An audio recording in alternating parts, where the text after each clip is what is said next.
Hi, welcome back to another episode of Behind the CIMS with WeGotEm Teas. I'm Kim, and today I have Traci Myles here with us from, what do we say, Cobalt or CIMS or... Yeah, we go by both. Both.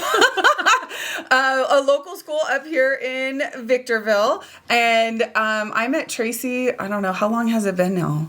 When we met. Oh, my word. When you came in to buy Isaac a Letterman jacket, right? Yeah. So Isaac actually went to Apple Valley High School. Yes. A little bit older than Jordy, right? 1 year older than 1 year older than Jordy. And you came in and bought a Letterman jacket from us. What year was that? I want to say it was 2015. Like right when I opened the shop here. Right, I think we were almost brand new. Yes. And you happened to live around the corner. Right.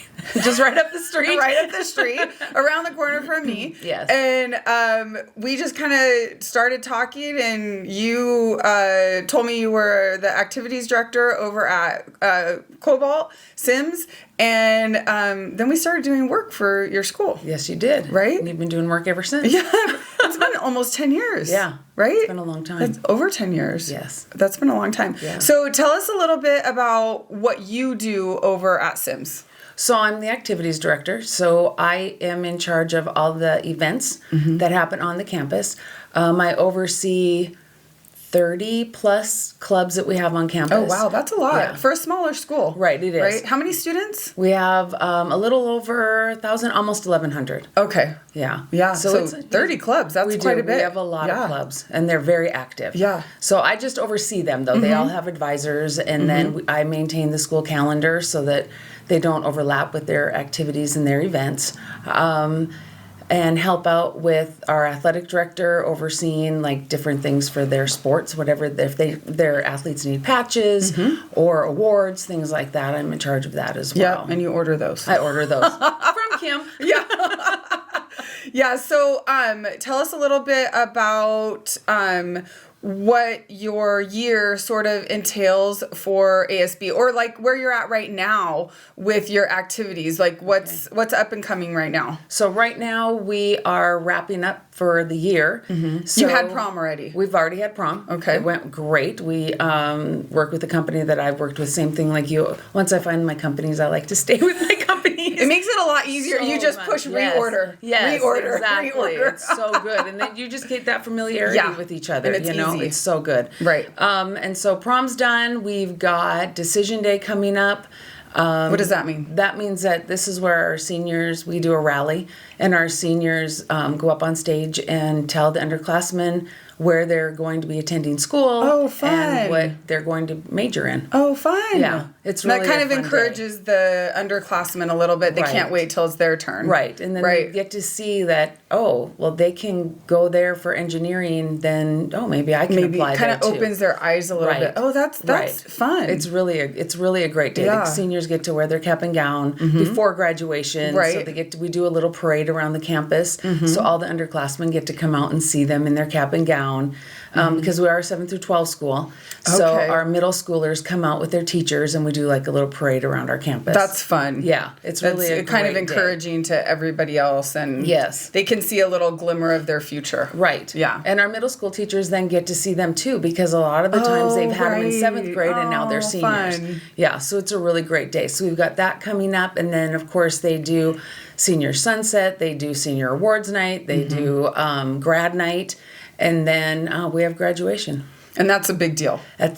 How much time do you figure is spent planning graduation? I start in January. Wow. Yeah. It's a big actually, deal. I start a year in advance because we do ours at HDC. And so I have to put in a request for the date a year in advance. Okay. Wow. Yeah. It's a lot of work going into that. It's a lot of work. So tell us a little bit about your particular school. It is in the public school system, but... It's a parent choice school. Okay. What does that mean? So the parents, we don't have transportation. Okay. So they have to bring their children to our school, transport them there and back. It is an application process.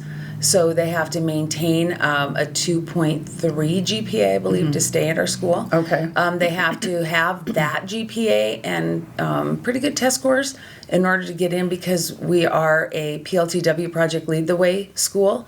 And so our pathways are engineering and biomedical. Okay. And we also have a computer science pathway. So our students choose one of those, and then that's the path they take while they're at our school. And if they don't know, in 7th grade, we've got a little snippet of each. They can take a class of each kind to see which way they want to go. Oh, that's cool. But you do have athletics there as well. Athletics, we do. You know, it's still totally comprehensive across the board. We don't have football. Okay. We do have the basketball, soccer.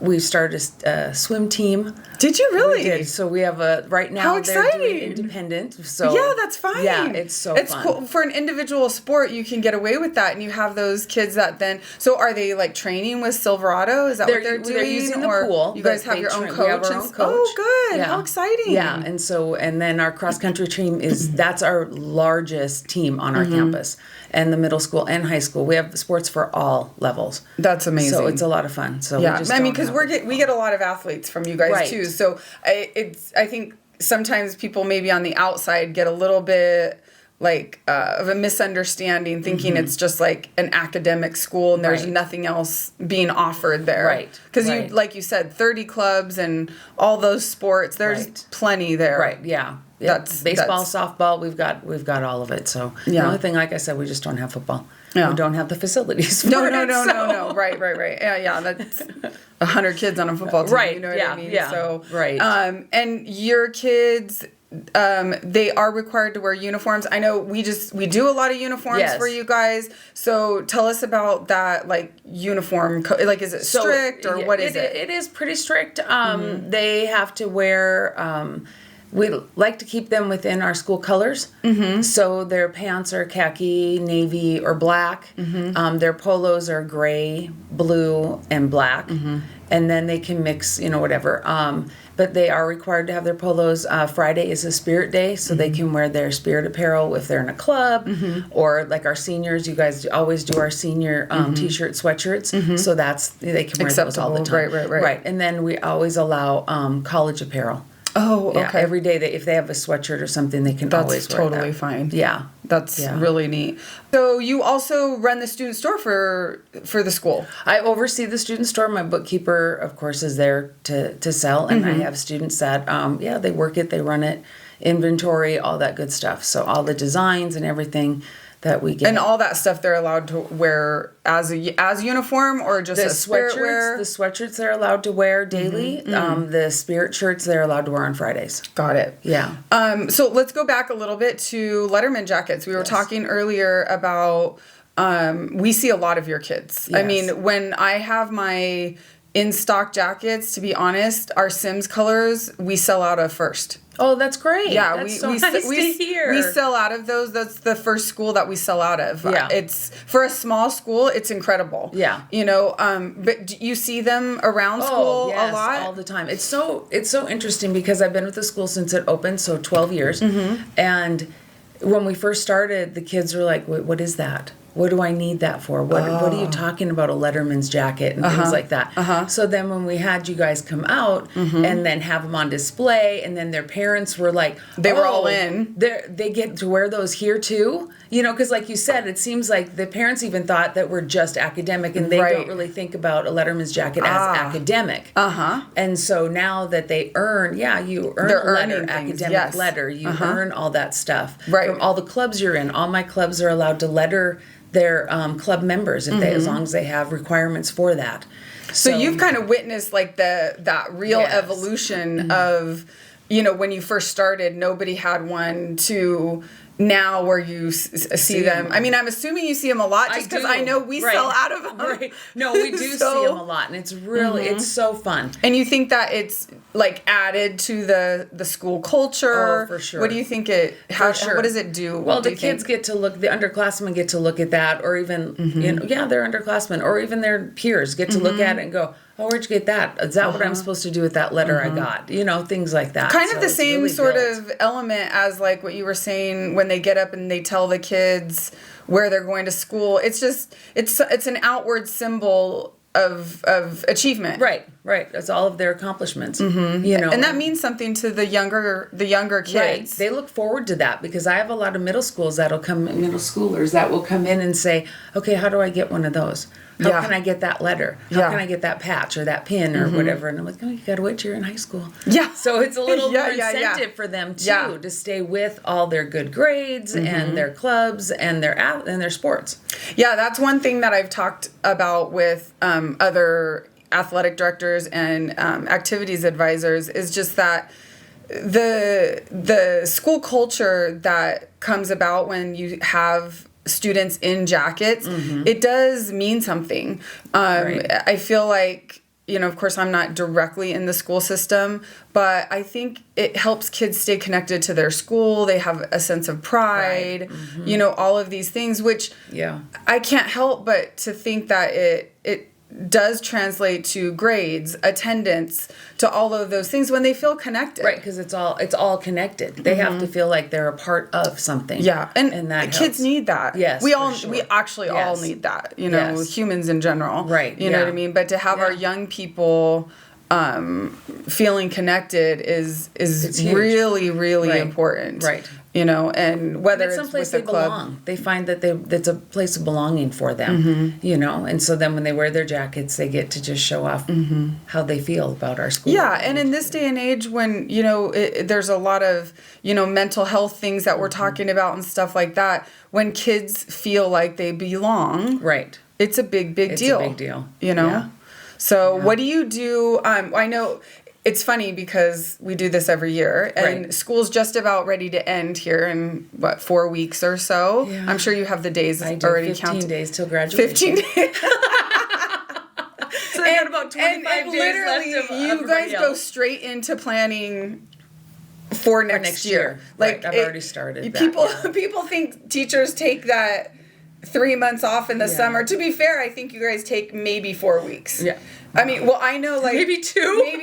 Like, I know there's about this 4-week window that I don't hear from any of my teachers. Right. And then it's like, boom, you know they're what I mean? They're all back. Yeah, they're blowing my phones up before school ends. Right. And then there's like maybe a 4-week window where you don't hear from anybody, even though I'm like, please approve this. Right, exactly. Please approve this so we can, because unfortunately, well, and school starts the same time for everybody. Right. So of course everybody needs everything at the same time. Right. So for us as a business, it's like, if you can approve stuff earlier, that would really be helpful for me. Because we'd like to get some of this stuff done over the summertime. Yeah. But especially, the teachers that I'm working with are mostly teachers or administrators that are in charge of large programs. And so they're the ones that are doing a lot of ordering and stuff like that. And I feel like you guys just don't take breaks. It's a small window of time. It really is. Before you're up and running, planning for the next school year. And if you take too much time, then nothing happens. Right. Everything's on pause until we come back. Yeah. So what do you do towards the end of the school year to kind of make sure the beginning of the school year runs smoothly? Well, knowing that about you and about your company, I always try and get my orders in April because I know what I need from previous years for the uniforms. How many uniforms do we need to have ready? Because we have orientation the first week of August. No, last week of July this year. Yeah. And so all that has to be in. Yeah. So and we like to get it delivered before the end of the school year so you guys can inventory it. Right. And that way there is less for you to do over the summer. Right. It's done. Exactly. And that's the whole thing. So we already start planning, I'd say April. Yeah. Right after spring break. Yeah. Is when I start planning for the next year.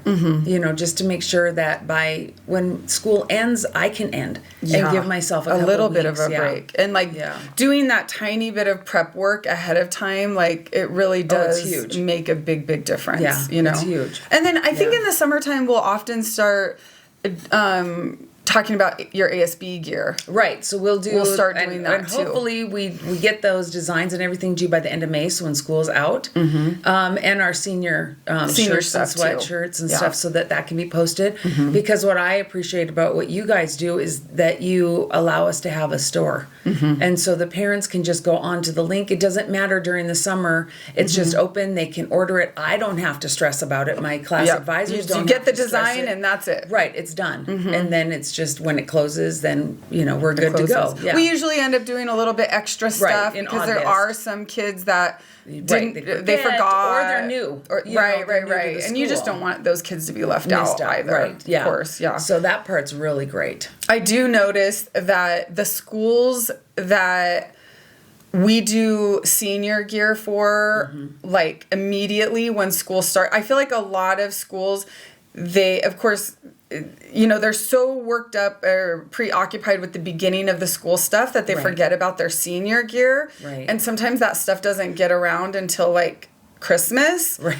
But I just feel like when you get that senior gear out at the beginning of the year, that's when they're excited. Right. By the time Christmas comes around, they don't care about being a senior anymore. Right. Like, senioritis has you jumped in. They're already like, they're done. Right. But if you get that senior gear out in the summertime or right when school starts, the kids are excited. The parents are excited. Also, they haven't started, all the senior costs haven't started creeping up yet. Right, yeah. And that's something, if you can get them in May and June, then they're ready. And spread those costs out for the parents, because there's a lot to buy that senior year. Right, that senior year gets to be expensive. People forget that. That's another thing that often happens with us is people think their Letterman jackets are for seniors. Right, no. And I'm like, no. Don't add that the senior year. Do it early. Yeah, it's wonderful because we've seen more and more at my school anyway with the sophomores getting them. Because then they get to wear them for the 2 years. Yeah, they're too expensive to just wear for one season or whatever. Right. And then we're in the desert, so you have to be careful. When it's super hot, you don't want to wear the heavy jackets. But if you although get it's them still earlier, cold and it's almost May, what's going on? Right. No, but our sophomores, they love those. And juniors, I'm seeing a lot more juniors wearing them. Yeah, and that we encourage the kids to, as soon as they get that first varsity letter, to get the process going, especially for the parents, because there are all those costs involved the senior year. Right. So if you can do this one thing early, do it early, because then it helps that senior year. And it's really great at our school because we letter them academically as soon as they get there, their sophomore year. Oh, so if they've got 2 semesters that earn that certain GPA, then they get an academic letter. Okay. And what else are your kids getting letters in? So they're getting the academic letter after. So basically their freshman year, if they maintain a certain GPA, they get an academic letter. Right. And they get a regular letter. So my seniors get the academic. It says academic on it, and that's a separate letter. So if they've had 6 semesters of a 4.0 or above, they get that academic letter that can be added to their Letterman's jacket. Got it. So they get the regular letter for academics their sophomore year because their freshman year, if they maintain that 3.6 both semesters, then they earn that letter. That's great. And I love the fact that you're able to create a letter system that works for your school. Right. Because every school's different. Right. And so like the administration and the activities, athletic directors, they create letter systems that work for their school. Right. Your parent choice school is going to have a different sort of requirements than maybe the giant school across the street. Right. You know what I mean? Yeah, exactly. So that makes a difference. But there is still, we get a lot of, I guess, flack from the old school varsity Letterman jacket people that want them only for athletics and only for varsity and this. But I think, and part of the argument is that like they haven't been earned. Well, but there's lots of ways to earn it. Right. You know what I mean? These kids they're not just you're not just throwing letters out to the crowd. Right. There's clear guidelines. Right. They know what they have to do to earn it. Right. And we're just rewarding kids that are earning something. Right. And that's why all of our clubs, as long as their kids come up with the guidelines. So we have a lot. You can letter in yearbook. You can letter in mock trial. You can letter in any of the clubs. And so then that kid is also able to wear their Letterman's jacket. Yeah. And so they have, and I think that's the thing. It's just the evolution of the jacket has really gone from, I mean, let's face it, back in the day, in the 50s or whatever, you only got a jacket if you were on the football team. Right. And then it became, a varsity in any sport. Right. And I'm sure there was flack for that because they were football jackets or whatever. Right. And now we've just kind of created them to where you're still earning them. Right. It's a school jacket. Right. You know what I mean? Yeah. And so, but there are still clear guidelines right? Yeah. on how you can earn it. Yeah. I mean, we're never going to make everybody happy, No. and you got old school people who don't like that idea, and a lot of them go from.